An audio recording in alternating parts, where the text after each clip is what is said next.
Hello, sir. So I will explain how STD and HIV can be diagnosed at its symptoms. While some sexually transmitted disease and HIV can be exhibit symptoms, it's important to note that many infection can be asymptomatic or have a mild, non-specific symptoms. Diagnosis typically involves a combination of a method. Symptom assessment. Some sexually transmitted disease such as genital herpes, syphilis may cause noticeable symptoms like sores, rash, or pain during urination. Clinical examination. Healthcare professionals may conduct a physical examination to check for visible signs of STD such as genital warts, ulcer, or unusual discharge.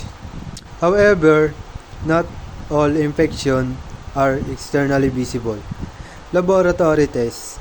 Blood tests are commonly used to diagnose HIV. These tests detect presence of antibiotics or viral genetic material.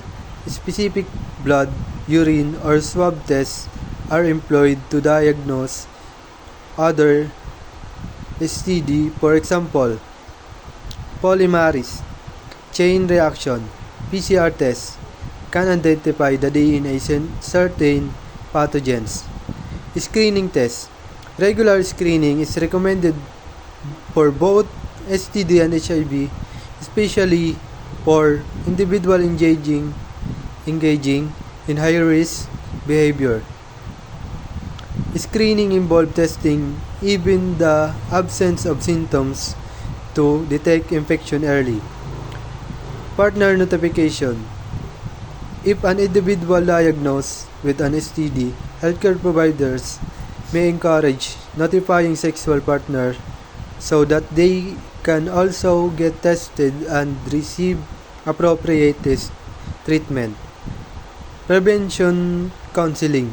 Counseling on safe sex practices, the use of barriers methods, condoms, and risk reduction strategies is essential in preventing the transmission of STD and HIV.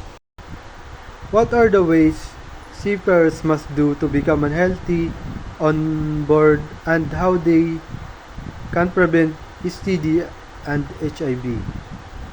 Maintaining health on board for seafarers involve a combination of lifestyle practices and preventive measures. To stay healthy and prevent STD and HIV, seafarers can consider the following: general health maintenance, regular medical checkups, schedule and attend routine medical examination as required. Early detection of health issues is crucial. Timely intervention. Balanced diet. Consume a well-balanced diet with a focus on fruits, vegetables, whole grains, and lean proteins. Accurate nutrition supports overall health. Adequate exercise. Incorporate regular physical activity into daily routines. Adaptation to the limited space on board. Exercise contributes physical well-being and help combat fatigue. Adequate rest and sleep. Ensure sufficient and quality sleep during designated rest period proper and essential for maintaining overall health and cognitive function. Hygiene practices. Maintain good personal hygiene to prevent the spread of infection. Follow the proper hand washing techniques and adhere to cleanliness standards. Mental health awareness. Be aware of mental health issues and seek support if needed.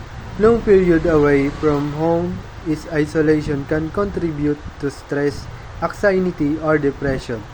Safety measures. Adhere to safety protocols guidelines to prevent accidents and injuries on board.